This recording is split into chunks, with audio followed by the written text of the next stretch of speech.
నమస్తే. శ్రీ మాత్రే నమః. శ్రీ గురుభ్యో నమః.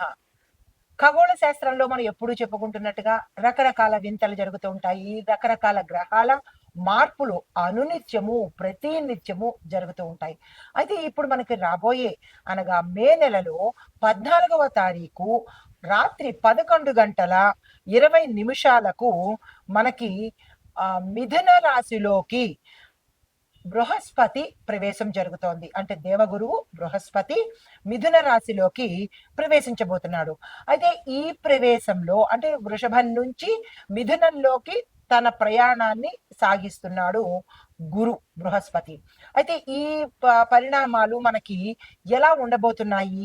ఈ బృహస్పతి ప్రవేశం వల్ల ఏ రాశులకు మంచి జరుగుతుంది, ఏ రాశులకు ఎలాంటి ప్రభావాలు చూపించబోతున్నారు, దీంతో పాటుగా అసలు బృహస్పతి తన గమనాన్ని మార్చుకునేటప్పుడు దేనికి అధిపతి, దేన్ని ఎక్కువగా ఇస్తాడు అనే అంశంలో ఆధ్యాత్మికతకు అంటే బృహస్పతి ఆధ్యాత్మికతకు, జ్ఞానానికి, విద్యకు, సంపదలకు నిలయమను.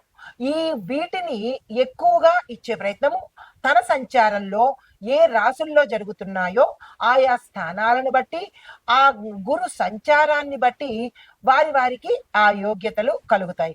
అయితే గురువు ప్రతి ఏడాదికి తన యొక్క రాశిని మార్చుకుంటూ ఉంటాడు. ఒక్కొక్క రాశిలోకి ప్రతి ఏడాదికి మారుతుంటాడు.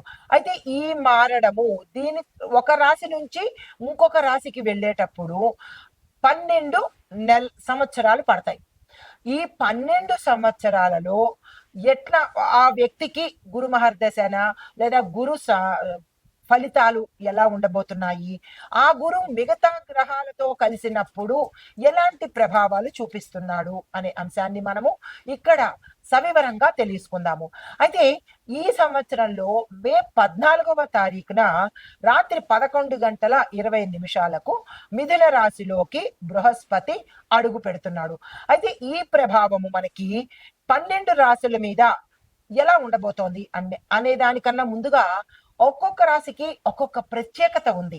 శని గ్రహానికి ఒక ప్రత్యేకత, రవికి ఒక ప్రత్యేకత, అలాగే జ్యోతిష శాస్త్రంలోనూ ఖగోళంలోనూ కూడా ఈ గ్రహాలకు రాశులకు తనదైన విశిష్టతమైన స్థానం ఉండబోతుంది. అయితే ఈ స్థానాలలో ఒక్కొక్క గ్రహము ఎలాగ మనకి ఎటువంటి ఫలితాలు ఇస్తూ ఉంటారు. ప్రత్యేకంగా గురుగ్రహము ఈ నవగ్రహాలలో విశిష్టమైన స్థానము గురుగ్రహానికి ఉంటుంది. దేవగురు కాబట్టి ఈ గ్రహాలలో కూడా బృహస్పతికి ప్రత్యేకమైన స్థానం ఉంటుంది. ఈ స్థానాలు మనిషి మీద కాకుండా దేశం మీద, ప్రకృతి మీద, రాజకీయాల మీద, వ్యవసాయం మీద, ఇలా ప్రతి ఒక్క ఆర్థిక వ్యవస్థ మీద, ఇలా ప్రతి ఒక్క వ్యవస్థ మీద, పశుపక్షాదుల మీద కూడా ఇలా ప్రతి ఒక్క అంశంలోనూ తనదైన ఫలితాలను, ప్రభావాన్ని చూపించబోతున్నాడు మిథున రాశిలోకి వెళ్ళబోయే బృహస్పతి. అయితే ముందుగా మనము ఎలాంటి ఫలితాలు మేషరాశి వారికి ఇవ్వబోతున్నారు అనే అంశాన్ని పరిశీలించేదానికన్నా ముందు తదుపరి రాశి మిథున రాశి. ఈ రాశికి చెందిన వ్యక్తులు కృషికి తగిన ఫలితాన్ని పొందుతారు. ప్రత్యేకంగా ఈ గురు సంచారము మీ రాశిలోనే జరుగుతోంది కాబట్టి మీకు ఏది పట్టుకున్నా బంగారం అన్నట్టుగా ఉంటుంది. మీరు తలచిన కార్యాలు నిర్విఘ్నంగా సాగే అవకాశము, శుభకార్యాలు జరగడము, భూమి, వస్తు, వాహన, గృహ యోగాలు కలగడము, వ్యాపారస్తులకైతే ఊహించని స్థాయిలో లాభాలు రావడము, సక్సెస్ వీరి సొంతము. గురు సంచార ఫలితం ఉన్నంత కాలము అంటే గురువు మీ రాశిలో ప్రత్యేకంగా మీకు సక్సెస్ని ఇవ్వబోతున్నారు.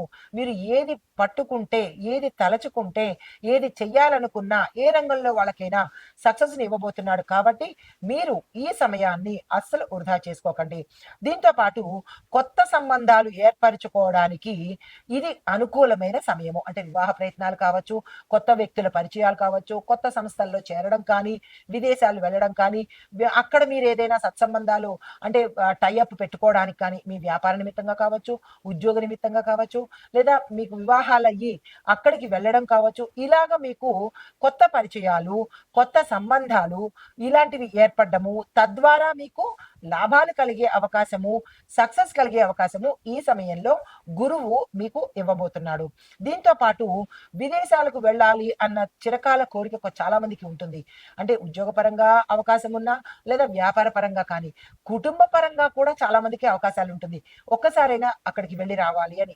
ఆ కోరికలు ఈ సమయంలో గురువు మీకు తీర్చబోతున్నాడు. కాబట్టి కుటుంబ పరంగా పెద్దవాళ్ళు కావచ్చు, లేదా భార్యాభర్తలు కావచ్చు, ఒక్కసారి అలా వెళ్ళి చూసొద్దాము అని అనుకున్న వాళ్ళకి కూడా ఈ సమయంలో గురువు అనుగ్రహించబోతున్నాడు.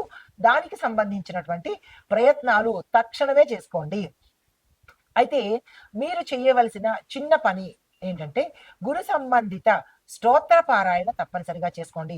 దక్షిణామూర్తి ఆలయాలు కానీ, షిరిడి సాయిబాబా వారి ఆలయాలు కానీ, గురు సంబంధిత ఆలయాలను దర్శించండి. దర్శిస్తే కనుక మరింత విశేషమైన చిన్ని చిన్ని అడ్డంకులు కానీ, ఒడిదుడుకులు కానీ మీ రాశిలో, మీ జాతక చక్రంలో కానీ ఉంటే అవి తొలగిపోయి గురు అనుగ్రహాన్ని పొందే అవకాశం కనబడుతోంది. మీరు చేయవలసిన దానము పెసరపప్పుని దానంగా చేయండి. ప్రత్యేకంగా గురువారం రోజు దక్షిణామూర్తి వారికి గాని, లేదా గురు గ్రహానికి గాని పెసరపప్పుతో చేసినటువంటి వడలను నివేదన చేసుకోండి. ఈ రాశిలో ఉండే ప్రతి ఒక్కరూ కూడా చేసినట్టయితే గురుబలము మరింత పటిష్టంగా ఉంటుంది. కాబట్టి ఈ పరిహారాన్ని తప్పనిసరిగా చేసుకోండి. ఆర్డర్లు పెట్టో లేదా అక్కడి నుంచి ఇక్కడి నుంచి తెప్పించును కాకుండా మీ స్వయంగా పరిశుభ్రంగా చేసిన వడలను స్వామివారికి నివేదన చేయండి. తప్పనిసరిగా గురుగ్రహాన్ని మరింత పొందే అవకాశం కనబడుతోంది. ఇది ఈ రాశిలో ఉండే వారికి చెప్పదగిన గోచార రీత్యా గురు బలము, గురు సంబంధిత పరిహారాలు, సూచనలు. నమస్తే.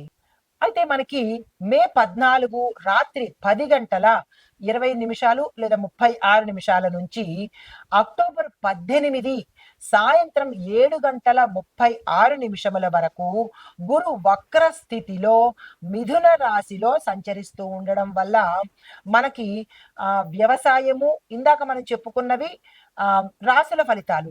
ఇప్పుడు ఏంటంటే వ్యవసాయము, వాణిజ్యము, రాజకీయ, ఆర్థిక, ప్రకృతి, కాలమానం ప్రకారము, దేశ రాజ్యాంగ స్థితిగతులు, సామాజిక వ్యవస్థ ఎలా ఉండబోతోంది అనేది ఈ గురు వక్ర స్థితిలో సంచార ఫలితాలు చెప్పబోతున్నాను.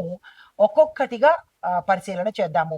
ముందుగా వ్యవసాయ రంగంలో ఉన్న వాళ్ళకి ఈ గురువు మిథున రాశిలో ప్రవేశించడం వల్ల పురాతన రైతు పద్ధతుల కన్నా, అంటే మీరు వ్యవసాయం చేసే పాత పద్ధతుల కన్నా కొత్త పద్ధతులను, అంటే డ్రోన్స్, స్మార్ట్ ఇరిగేషను, డిజిటల్ ఫెర్టిలైజేషను ఇలాంటివి కనుక అనుసరిస్తే వ్యవసాయము విశేషంగా వృద్ధి చెందుతుంది. కానీ చెడు ఫలితాలు ఏంటంటే విత్తనాల కొరత ఏర్పడుతుంది. రైతులకు శిక్షణ కార్యక్రమాలు కొత్త దిశలో ప్రవేశపెట్టాలి. అయితే కొన్ని రాష్ట్రాల్లో వర్షాలు ఆలస్యంగా లేదా అసలు అధిక వర్షం వల్ల కొంచెం ఇబ్బంది పడే అవకాశము, నష్టపోయే అవకాశము ఈ గురు సంచారంలో కలుగుతోంది.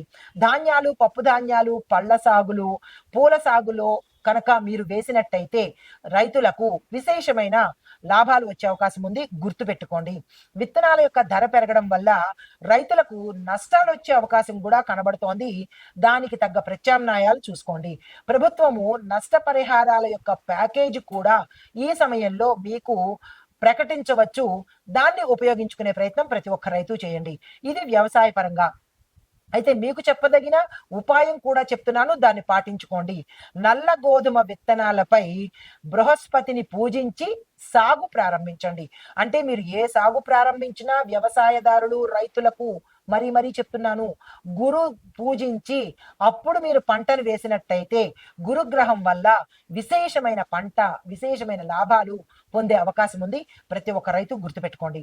అయితే వాణిజ్యపరంగా చూసినట్టయితే, వాణిజ్యం అంటే బిజినెస్ అండ్ ఫైనాన్స్ రెండూ చూసినట్టయితే కనుక గురు మిథునంలో ఉండడం వల్ల వాణిజ్య సంబంధాలు, మరీ ముఖ్యంగా ఎక్స్పోర్ట్ ఇంపోర్ట్ రంగము చాలా ఆశాజనకంగా ఉండబోతోంది. డిజిటల్ వ్యాపారాలు, ఈ commerce, logistics, edutech, health tech ఇలాంటి రంగాల్లో పెట్టుబడులు పెట్టినట్టయితే కనుక లాభాల ప్రవాహం చవి చూడస్తారు. అయితే స్టాక్ మార్కెట్లో హెచ్చుతగ్గులు ఉండడం వల్ల ఏమవుతోందంటే ముఖ్యంగా ఇన్ఫర్మేషన్ టెక్నాలజీ, ఫైనాన్సు, ఫార్మా కంపెనీలకు చాలా లాభాలు ఉంటాయి. అంటే ఈ స్పెక్యులేషన్ అంటే ఈ ఫ్లక్చుయేషన్స్ వల్ల స్టాక్ మార్కెట్‌లో హెచ్చుతగ్గుల వల్ల ఈ రంగాల వాళ్ళు విశేషంగా లాభపడతారు. అయితే బిట్ కాయిన్స్, క్రిప్టో కరెన్సీ వంటి అసాధారణ పెట్టుబడుల మీద ఎవరైనా పెట్టినట్టయితే తస్మాత్ జాగ్రత్త. తీవ్రంగా నష్టపోతారు. మానసికంగా కుంగిపోతారు. మళ్ళా చెప్తున్నాను, బిట్ కాయిన్స్, క్రిప్టో కరెన్సీ మీద ఎవ్వరూ పెట్టుబడులు పెట్టుకోకండి. అయితే రైతు మార్కెట్లు, డైరీ ప్రాజెక్టులు కూడా ఈ సమయంలో విశేషంగా బలపడతాయి. మీకు చెప్పదగిన ఉపాయం ఏంటంటే, గురువారం రోజు జిగురు, పసుపు, గోధుమలు దానంగా ఇచ్చి మీరు ఏదైనా పని ప్రారంభించుకోండి. తర్వాత రాజకీయ పరిణామాలు అంటే పొలిటికల్‌గా ఎలా ఉండబోతోంది అంటే కనుక, ఈ గురు బుధ గ్రహంలో ఆహ్, అంటే బుధుడు రాశి అయిన మిథున రాశిలో సంచారం చేయడం వల్ల పక్షపాత రాజకీయ ఉధృతము ఎక్కువగా ఉంటుంది. ప్రజలలో విచారణ స్వభావము, నాయకత్వ నిరీక్షణ ఏర్పడే అవకాశం కనబడుతోంది. రెండో పాయింట్, మధ్యంతర ఎన్నికలు కూడా సంభవించేందుకు సూచనలు కనబడుతున్నాయి. కొన్ని రాష్ట్రాల్లో గవర్నర్ పాలన కూడా వచ్చే అవకాశం కనబడుతోంది. అయితే 5 రాష్ట్రాల రాజకీయాలు అనగా ఉత్తరప్రదేశ్, పశ్చిమ బెంగాలు, తమిళనాడు, కర్ణాటక, మహారాష్ట్ర, ఈ రాజకీయాలు, ఈ 5 రాష్ట్రాల రాజకీయాలు కీలకంగా మారే అవకాశం కూడా ఈ గురు సంచారం వల్ల గోచరిస్తోంది. అయితే నూతన రాజకీయ నాయకులు, తరువాత యువతలో ఎక్కువగా రాజకీయంలోకి రావాలి అనే అంశాలు గోచరిస్తున్నాయి. అయితే రాజకీయ అంటే జాతీయ వేతన సంఘం వాళ్ళు ఆటోమేషన్ పైన చట్టాలు, సమాజ సేవా రంగాల పైన మార్గదర్శకాలు కూడా వచ్చే అవకాశము ఈ సమయంలో గోచరిస్తోంది. అయితే దీనికి తగ్గ ఉపాయము ఈ వీటిల్లో ఉండేవాళ్ళు ప్రత్యేకంగా మీరు చేసుకోవాలి. బృహస్పతి గాయత్రి అంటే గురు గాయత్రిని 108 సార్లు ఈ వీటిల్లో పనిచేసే వాళ్ళు చదువుకునే ప్రయత్నం తప్పనిసరిగా చేసుకోండి.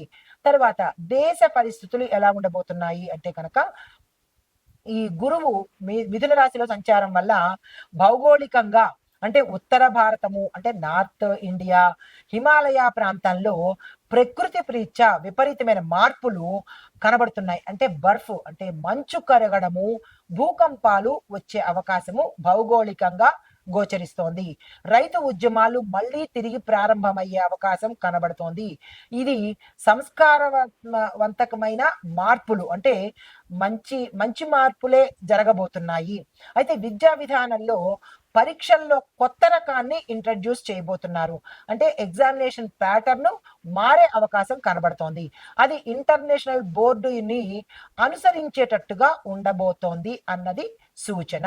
సైనిక రంగంలో చూసినట్టయితే కనుక సాంకేతిక విప్లవము, డ్రోన్ ఆధారిత మానిటరింగ్ జరిగే అవకాశం కూడా ఈ సమయంలో పెరిగే అవకాశం కనబడుతోంది. అయితే రక్షణ రంగానికి సంబంధించినటువంటి పెద్ద బడ్జెట్ పెట్టుబడులు లభించే అవకాశం కూడా ఈ సమయంలో గోచరిస్తోంది. తరువాత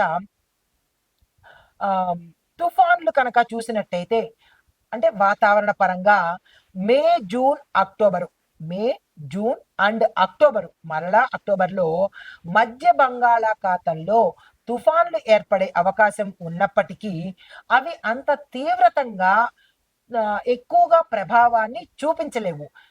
ఉత్పాతాలైతే ఉన్నాయి కానీ ప్రభావం చాలా తక్కువగా ఉండబోతోంది.